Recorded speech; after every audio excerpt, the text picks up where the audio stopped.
अब पॉजिटिव और doctrine of basics से पढ़ लेते हैं। पहला पॉजिटिव क्या है समझो, ये लिख लेना इंपॉर्टेंट है, और तो सब कुछ पीडीएफ मिल जाएगी। पहला पॉइंट क्या है कि इसने क्या किया है, it it protected our democracy. Bharat के लोकतंत्र को इसने बचा के रखा है। कैसे? हमारे साउथ एशिया में भारत केवल इकलौती डेमोक्रेसी है विच सर्वाइव, अनलाइक पाकिस्तान और द बांग्लादेश और द म्यांमार और द श्रीलंका। तो डॉक्ट्रिन ऑफ बेसिक शिक्षा ensured that protected our democracy. क्यों? बिकॉज इट इंश्योर्ड, इसने ensured our executive don't become dictator. Judiciary ने क्या किया है, बचा के रखा है, डिक्टेटर ना बन जाए। हमारे जो एग्जीक्यूटिव है, जो हमारे पार्लियामेंट है, एग्जीक्यूटिव और लेजिस्लेटिव, वो ना हो जाए कि डिक्टेटर बन जाए, ठीक है। उनके पास अनलिमिटेड पावर हो, क्योंकि डॉक्ट्रिन ऑफ बेसिक स्ट्रक्चर पे इसी का एग्जाम्पल क्या है, इसी का ही एग्जाम्पल है तुम्हारा। एग्जाम्पल क्या है? 99 कॉन्स्टिट्यूशन अमेंडमेंट एक्ट, ये इसका एग्जाम्पल है, जहां पे जुडिशरी ने एनजेएसी को, नेशनल जुडिशियल अपॉइंटमेंट कमीशन को क्या कर दिया, अनकॉन्स्टिट्यूशनल कर दिया है। तो पहला पॉजिटिव क्या हो गया, इसने डेमोक्रेसी को प्रोटेक्ट किया है। दूसरा पॉजिटिव समझ लो क्या है, इट इंश्योर्ड कॉन्स्टिट्यूशनल सुप्रीमेसी। मतलब कॉन्स्टिट्यूशनल सुप्रीमेसी, भारत में संविधान सुप्रीम है, ठीक है। अनलाइक ब्रिटेन जहां पे पार्लियामेंट सुप्रीम है, पार्लियामेंट सोवरेंटी है। तो कॉन्स्टिट्यूशन सुप्रीम मतलब क्या है, आप कुछ भी कर सकते हो लेकिन हमारे संविधान को छेड़ नहीं सकते हो, उसके कोर प्रिंसिपल को छेड़ नहीं सकते हो। It ensure constitution supremacy. तीसरा, it protected fundamental rights of citizens. Fundamental right of citizen को प्रोटेक्ट किया, मौलिक अधिकार जो है सिटीजन को प्रोटेक्ट किया। कैसे किया? क्योंकि समझो, एग्जीक्यूटिव हमेशा चाहेगा उसका डोमिनेंस हो, उसका एक्सट्रीम कंट्रोल हो। जैसे एग्जांपल ले लो, जो श्रेया सिंगल केस था, अगर इसने पढ़ा है श्रेया सिंगल केस ना, उसमें क्या हुआ था, section 66 A of IT act, उसको अनकॉन्स्टिट्यूशनल कर दिया था। इसके अंदर क्या था, पार्लियामेंट ने लॉ बना दिया जहां पे एक सेक्शन डाल दिया, फ्रीडम ऑफ स्पीच के, आप जो सोशल मीडिया उस पर सरकार के अगेंस्ट में नहीं बोल सकते हो, तो उसको अनकॉन्स्टिट्यूशनल कर दिया।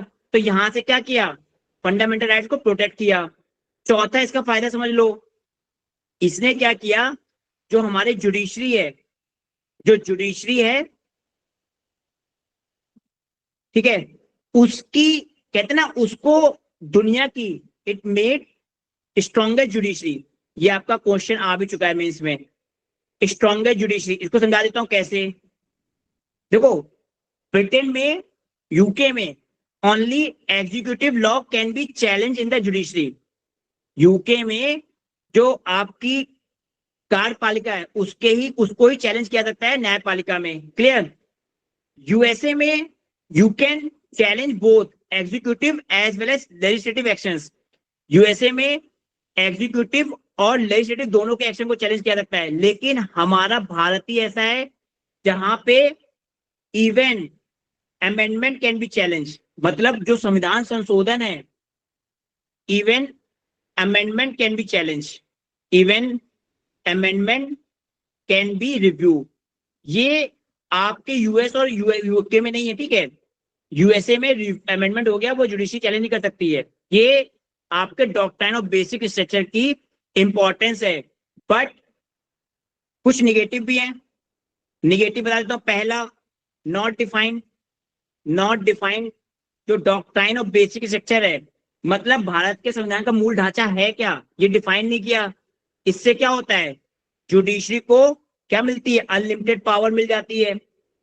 ये भी सही नहीं है, अनलिमिटेड पावर। दूसरा क्या है, दूसरा इसका निगेटिव क्या है, अब देखो, अब ये क्या होता है, जो जुडिशरी है दे आर अनइलेक्टेड, ठीक है, इलेक्टेड तो है नहीं, अनलाइक एमपी एंड एमएलए जो इलेक्टेड है।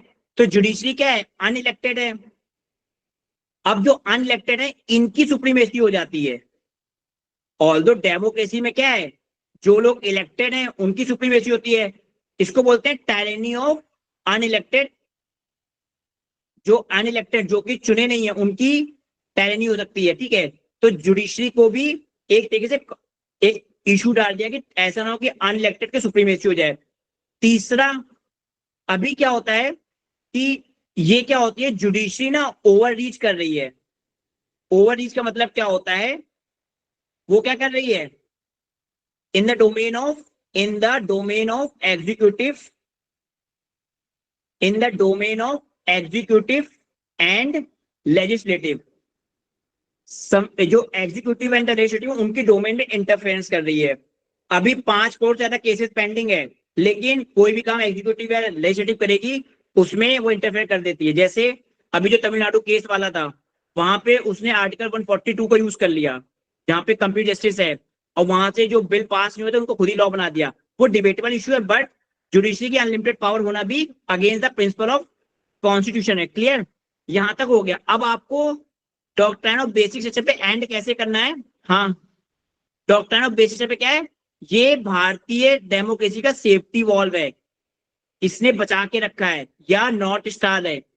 आपको क्रिटिसिज्म कर सकते हो, बट इसको सपोर्ट करना पड़ेगा, क्योंकि इसने डेमोक्रेसी को बचा के रखा है। क्लियर।